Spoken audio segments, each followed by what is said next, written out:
इस सीक्रेट का ना आपके खिलाफ ही इस्तेमाल हो जाएगा। ये मैं आपको क्लियर कर देता हूँ कर्क राशि वालों का। क्योंकि कर्क राशि वाले वैसे भी इमोशनल होते हैं, ठीक है। उनके आँखों में, चेहरों में ना, भावों में दिख जाता है कि उनके सेंटिमेंट्स हर्ट हुए हैं और वो कैसा फील कर रहे हैं। और इन लोगों के ना मुंह में फ़िल्टर नहीं होता, ये कुछ भी बोल देते हैं सामने वाले को। तो ऐसे लोग जिनका टेम्परामेंट हाई है और चंद्र राशि कर्क है, तो प्लीज़ थोड़ा कंट्रोल करिए, मेडिटेशन करिए।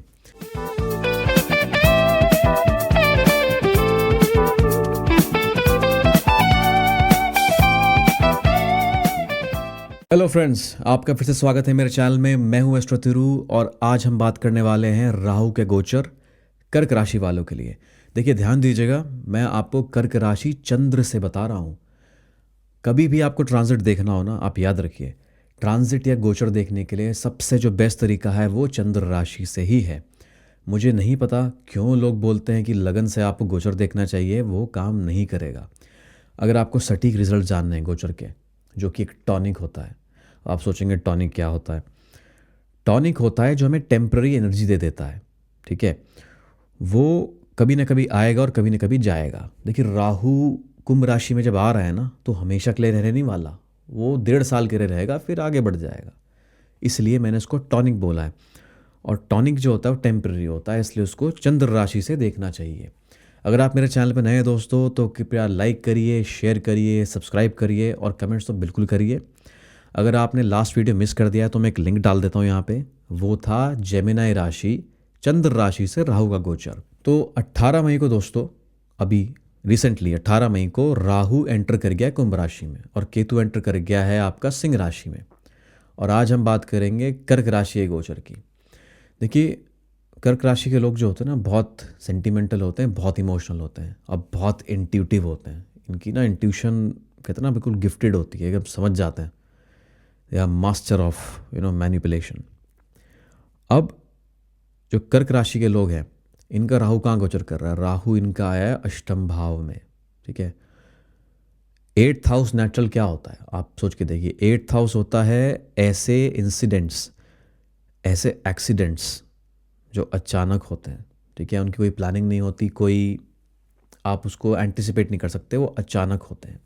तो एक प्रिडिक्शन मैंने आपको दे दी है। अगर आपके साथ चीज़ें अचानक होती हैं, अचानक से चोट लग जाना, अचानक से कोई मौका मिल जाना, ठीक है, अचानक से कोई बदलाव आ जाना, कोई भी चीज़ ऐसी जो आपको डिसमेंटल कर दे मेंटली, फिजिकली, कोई भी ऐसी चीज़ जो आपको एग्जॉस्ट कर दे कि आपको लगने लगे कि ना अब चीज़ें मेरे सर से ऊपर चली गई हैं, तो इसमें आप एक्सपेक्ट कर सकते हैं।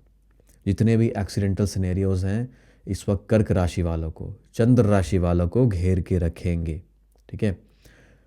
मेंटली आप में ना एक फियर की सिचुएशन रहने वाली है, क्योंकि 8th हाउस होता है हमारा, फियर को भी रिप्रेजेंट करता है। किन चीज़ों से हम डरते हैं, है ना। तो इनको ना एक प्रॉब्लम रहेगी कर्क राशि वालों को, क्योंकि देखिए राहु जो है, देखिए वो तो अपने जो को रूलर है ना कुंभ राशि का, तो अपने साइन में है। लेकिन वहाँ पे जो हाउस है ना, वो 8th इन्वॉल्व हो गया है। 8th हाउस ऐसा होता है कि आप इसकी ना रिजल्ट्स को प्रिडिक्ट नहीं कर सकते, अचानक रिजल्ट्स आते हैं एकदम से, ठीक है। और वो इफेक्ट करते हैं आपकी सेविंग्स को। कर्क राशि वालों के लिए जो कुंभ राशि है ना, वो 8th हाउस में पड़ती है, ठीक है। अब कुंभ राशि वैसे तो राहु की खुद की राशि है, क्योंकि एयर एलिमेंट है, वो खुद में कंफर्टेबल रहता है। लेकिन जो हाउस इसमें इन्वॉल्व हो गया ना, वो 8th हाउस है। 8th हाउस है अनिश्चितता की, अनसर्टेनिटी। कभी भी कुछ भी हो सकता है, एक्सीडेंटल हो सकते हैं, है ना। एक्सीडेंटल सिनेरियोज क्रिएट होंगे आपके चारों तरफ। अब देखिए, एलिमेंट क्या है? हवा है। राहु भी हवा प्लैनेट है, तो हवा से प्रॉब्लम क्रिएट हो सकती है।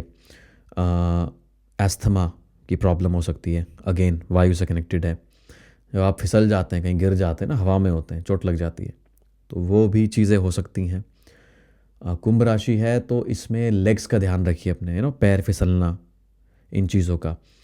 राहु चीटर्स को भी रिप्रेजेंट करता है, चोरों को।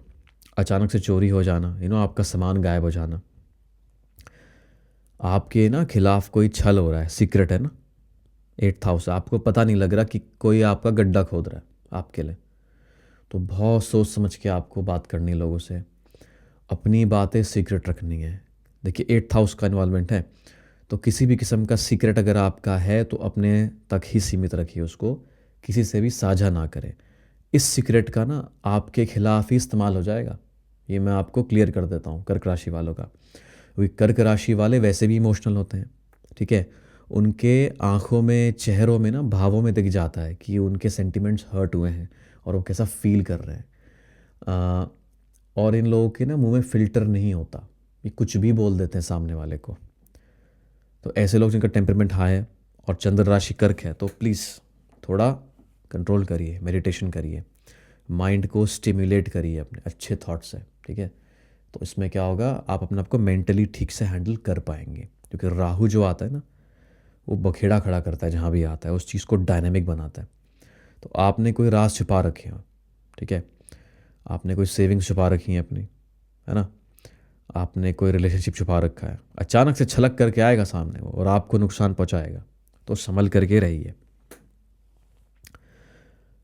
अब देखिए जिनका कर्क राशि है ना, जिनकी 8th हाउस संतान का सुख भी होता है, तो आपको अगर चांसेस बन रहे हैं, है ना, प्रोजनी क्रिएट करने के, तो वो कामयाब हो सकते हैं। डेफिनेटली आप ट्राई कर सकते हैं, ठीक है। अब जो केतु बैठा हुआ है आपका 2nd हाउस में, क्योंकि राहु मैंने आपको बताया 8th हाउस में, तो जाहिर सी बात है केतु 2nd हाउस में होगा। केतु जहाँ पे आता है ना, वहाँ पे डिसीजंस होते हैं ना, सेंसिबल नहीं होते, क्योंकि सेंसेस है ही नहीं केतु के पास। वो कहते हैं ना लठ बुद्धि, कुछ एक शब्द होता है बड़ा ठेठ भाषा में, कि बस ठीक है, फ्लो के साथ डिसीजन ले लिया, सेविंग्स पड़ी थी ठीक है, खर्च कर दी कहीं पे, गायब हो गया पैसा। तो ये जो एक्सिस है ना 2nd हाउस की, 8th हाउस की, ये मनी से बहुत कनेक्टेड है। 2nd हाउस क्या है, जो आपने खुद के पैसे सेव कर रखे हैं, your savings, your bank balance, the things that you have preserve, that has a material wealth. 8th house क्या हुआ, जो चीज़ आपने अर्न नहीं करी है, जो चीज़ आपकी नहीं है, आपको मिल गई विरासत में, है ना, वो बड़ी छलक करके आएंगी। और बहुत डिपेंड करता है आपकी दशा में कैसा रोल है ये। राहु की दशा है तो राहु की तरफ पड़ला भारी होगा, केतु की दशा है तो केतु की तरफ भारी रहेगा। अब इसकी दृष्टियां देखते हैं कैसी है। कुंभ राशि से जो 5th हाउस से दृष्टि पड़ेगी इसकी, अगेन मिथुन राशि में। अगर आप ट्राई करना चाहते हैं फॉरेन कंट्री के लिए, ये अच्छा टाइम है, चेंजेस वैसे ही आएंगे, ठीक है। कोई फियर अगर आपको सता रहा है, अपनी कंट्री में कंफर्टेबल नहीं फील करते हैं, ठीक है, आपको एक स्टैग्नेंसी फील होती करियर में, आपको अच्छा नहीं लगता, if you need a change, तो आप विदेश की तरफ रुख करने का सोच सकते हैं। क्योंकि राहु की दृष्टि है उच्च की आपकी इसमें 12th हाउस में। अब उच्च की राशि तो है मिथुन 12th हाउस में, लेकिन वो हाउस हो गया 12th ऐसी चीज़ है जो आपका नुकसान कराती है। आप खुद हो गए स्वयं, लगन का नुकसान जो होता है 12th हाउस होता है, सेहत का नुकसान हो सकता है। राहु अष्टम में है, एक्सीडेंटल है हॉरोस्कोप, और वो देख रहा है 12th हाउस को, उच्च की राशि को, तो ना प्रबलता बढ़ जाती है नुकसान होने की आपकी। मान लीजिए आप फिसल गए, आपका पैर फिसल गया हवा में, आप थोड़ा गिर गए, अस्पताल में एडमिट हो गए, तो ये लॉस हो गया आपको। आप काम नहीं कर पा रहे हैं, आप अवेलेबल नहीं है अपने वर्क प्लेस पे, अपने ना फैमिली के साथ, एक बेड रेस्ट हो गया, तो दैट इज़ ऑल्सो अनफॉर्चुनेट। आप एकदम से चेंज करते हैं, आपका वीज़ा लग जाता है, आप कंट्री छोड़ के चले जाते हैं बाहर अपनी, तो वो भी एक चेंज है आपके लिए। 12th हाउस का आइडेंटिटी का लॉस हो गया, है ना। अब जो 7th दृष्टि है राहु की, केतु पे है। जैसे मैंने आपको बताया कि अगर केतु की दशा चल रही है तो केतु डोमिनेंट हो सकता है 2nd हाउस में। हाँ, राहु जहाँ पे देख रहा है और जहाँ बैठा है वहाँ पे ठीक है, लेकिन जहाँ केतु है सामने जस्ट उसके, केतु वहाँ डोमिनेंस बना के रखेगा आपकी ट्रांजिट में, क्योंकि एक तो महादशा केतु की होगी, है ना, ऊपर से टॉनिक मिला केतु को, है ना, तो कनेक्ट हो गई चीज़ है वो। तो फाइनेंशियल आपको या तो गेन हो सकते हैं एकदम, या सेविंग्स आपकी स्वाहा हो सकती हैं अगर केतु की दशा है। केतु का मैं अलग से वीडियो बनाऊंगा, अभी फोकस करते हैं राहु पे।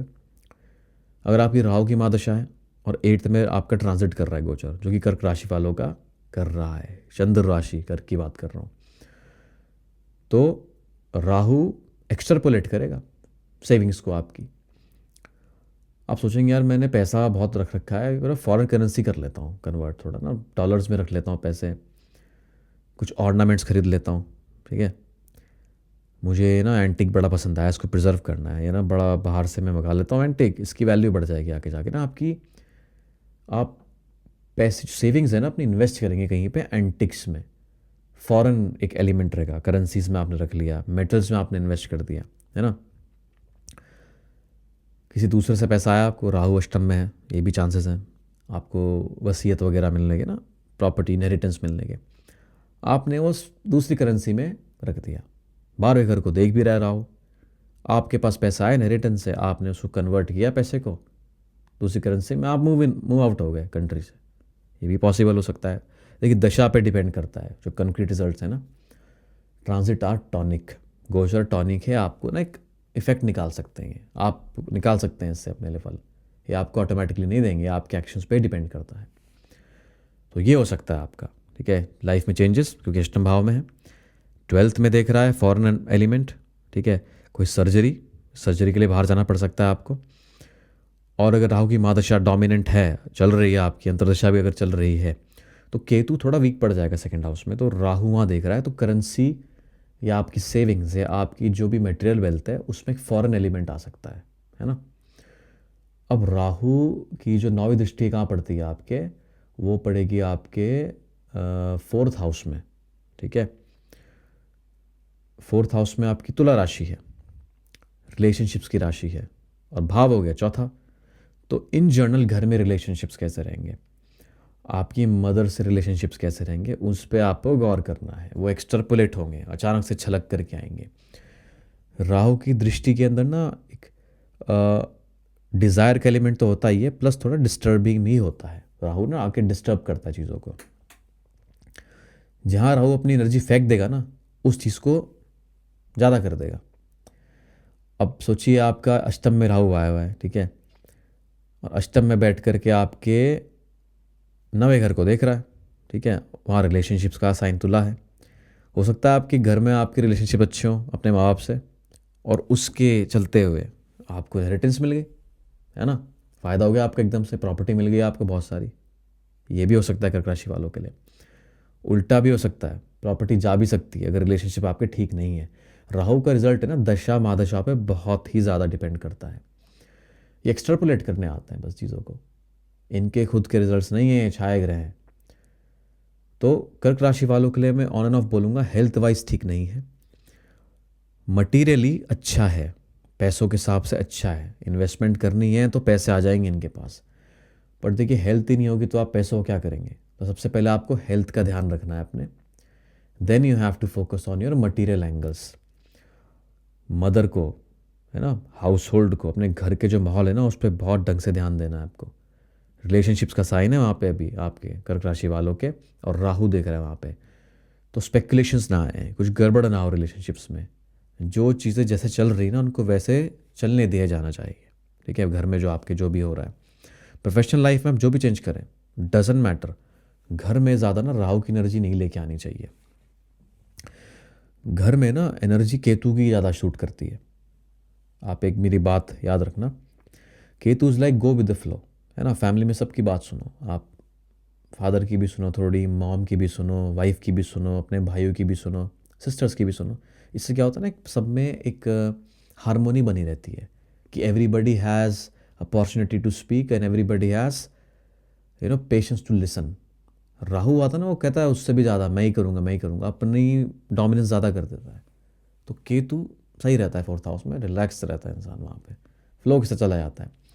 राहु की एनर्जी जो आपकी 9वीं दृष्टि से ना 4th हाउस में फेंक रहा है, बहुत स्पेक्युलेटिव हो सकती है ना, उसकी मैग्नीट्यूड ज़्यादा मत होने दीजिए, ठीक है।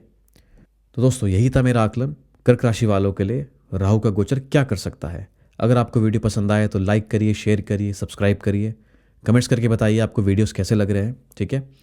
और हमेशा की तरह बोलूँगा, स्वस्थ रहिए, मस्त रहिए और व्यस्त रहिए। Bye bye.